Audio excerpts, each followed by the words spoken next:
तो आज हम बात करने वाले हैं इंटीग्रेशन के इन क्वेश्चनों की। तो हमने ये पहले से हल कर रखे हैं, तो आपको हम समझाएंगे। तो ये पहला क्वेश्चन है, ये हमारा पहला क्वेश्चन है एक्स स्क्वायर। इसको सूत्र की सहायता से हल करा है। इस इंटीग्रेशन का जो पहला सूत्र होता है हल करने का, तो एक्स एन, ये वाला सूत्र, एक्स एक्स की power n plus one upon n plus one. तो ये है, तो ये हमारा जब एन एन जो है इसमें वो हमारा टू है, एन बराबर टू है, तो हमने टू ले लिया, तो टू प्लस वन बराबर थ्री हो जाएगा। तो एक्स के साथ three upon three, upon three, तो हम इसे ऐसे भी लिख सकते हैं, इस वाले ये आंसर आएगा, लेकिन इसे हम ऐसे भी लिख सकते हैं वन अपॉन थ्री एक्स की पावर थ्री, ये भी हमारा आंसर हो जाएगा। अब इसी तरह से हमारा दूसरा क्वेश्चन है माइनस में एक्स की घात माइनस थ्री। तो ये इस तरह से हल हुआ है, तो इसको भी हम इस तरह से देख लेंगे। इसमें फार्मूला यही रखा है, x n plus one upon n plus one. ये दो फार्मूले लगे हैं, इस तरह से हमें इनको हल करना है। बहुत इजी क्वेश्चन होते हैं इंटीग्रेशन के, और ये पॉलिटेक्निक और बहुत बहुत बड़े उस पर पूछ लिए जाते हैं। तो हम अब तीसरा क्वेश्चन हल करेंगे। एक्स की अंडरवुड में है, तो हम एक्स जब अंडरवुड में होता है तो हम इसको ये वन अपॉन टू बाहर लिख सकते हैं, जैसे इस तरह से हमने लिखा है, ये एक्स की पावर वन अपॉन टू हमने लिख दिया है। तो इसको वही फार्मूले x n plus one upon n plus one वाले फार्मूले से हल किया, तो हमारा ये आ गया एक्स की पावर थ्री अपॉन टू। तो हम इसको जब इधर वाले को ऊपर लिखते हैं, तो हमारा ये आंसर आ जाएगा two two upon three x की पावर थ्री अपॉन टू, यही हमारा आंसर हो जाएगा। अब इसी तरह से हमारा ये फोर्थ क्वेश्चन है, इंटीग्रेशन का साइन लगा हुआ है वन अपॉन एक्स, इसका हम डायरेक्ट लिख देते हैं log एक्स प्लस सी, और जितने भी ऊपर हमने लिखे हैं सब में हमें सी लगाना होगा। इंटीग्रेशन के साथ साइन हमेशा सी का जरूर आता है। इसी तरह से हमारा ये क्वेश्चन नंबर 5 है, एक्स की पावर थ्री अपॉन एक्स की पावर टू। इसको जब हम इस तरह से हल करेंगे, तो ये हम ऊपर को ले जाएंगे, ऐसा हमारा हल होगा नहीं, तो इसे हम ऊपर को ले जाएंगे एक्स की पावर को।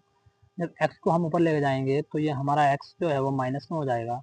तो एक्स की पावर टू जब गुणा में घातें जुड़ती हैं, लेकिन थ्री अपॉन ये हो जाएगा, एक्स हमारा कॉमन है, तो एक्स थ्री माइनस टू, तो हमारा एक्स बचेगा ओनली एक्स की पावर वन, तो one plus one upon two, तो ये हमारा आंसर आ जाएगा एक्स की power one upon two plus x square plus C, यही हमारा फाइनल आंसर हो जाएगा। तो अब हम बात करते हैं क्वेश्चन नंबर 6 की, ई की पावर एक्स की। तो ई की पावर का जब हम इंटीग्रेशन करेंगे, तो हमारा इंटीग्रेशन जो आता है वो ई एक्स प्लस सी आता है, यही आता है, और ये एक नंबर में क्वेश्चन पूछ लिया जाता है। अब हम क्वेश्चन नंबर 7 की बात करेंगे। Question number 7, x plus y और एक्स माइनस वाई है, तो हम जब इसको करेंगे तो ये हमारा फार्मूला बन जाएगा, ये a square minus b square, मतलब x square minus y square. हम दोनों को इन दोनों को अलग करेंगे, तो एक्स की power three upon three minus y की पावर थ्री अपॉन थ्री, तो वन अपॉन थ्री हम इसमें से कॉमन ले लेंगे, तो हमने वन अपॉन थ्री ये कॉमन लिया है, और x square minus y square हमने लिख दिया है। तो इसी तरह से हम सोल्व कर देंगे, यही हमारा फाइनल आंसर होगा। अब हम बात करने वाले हैं, एक हमारा क्वेश्चन ये बनता है, आंशिक भिन्न से बनता है कि three x plus one upon x plus one x plus two.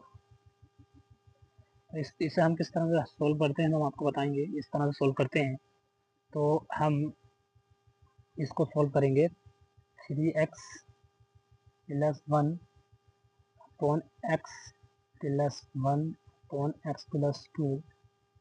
तो हमको इसको इस तरह से लिख देंगे, A upon x plus one plus B x plus two. हम इसको कॉमन ले लेंगे, तो इसमें जो हमारा आएगा, तो इसमें आएगा हमारे पास, ये हमारा कॉमन हो जाएगा x plus one x plus to फिर हम इससे लेंगे, काट देंगे तो ये कट जाएगा, तो हमारे पास आ जाएगा एक A into x plus 2 P x plus 1, तो ये हमारा हो जाएगा। तो इससे ये वाली हमारी जो उसकी पावर में हमारा लिखा हुआ है ये वाला, वो हमारा ये वाला फंक्शन कट जाएगा, तो हमारे पास लास्ट फाइनल बचेगा 3x प्लस 1 बराबर ए की power x plus 2 and p plus में x प्लस 1, यही आ जाएगा। तो अब हम इसे सोल्व करेंगे, तो x प्लस 2 बराबर 0 रखेंगे, तो x बराबर माइनस एक बार 1 रखने पर, और x प्लस 1 बराबर 0, तो हम x बराबर माइनस 1 रखेंगे। तो एक बार जब हम x प्लस 1 रखेंगे तो ये पूरा कट जाएगा, माइनस 2, तो माइनस का 1 माइनस माइनस 6 माइनस 5, तो x का बराबर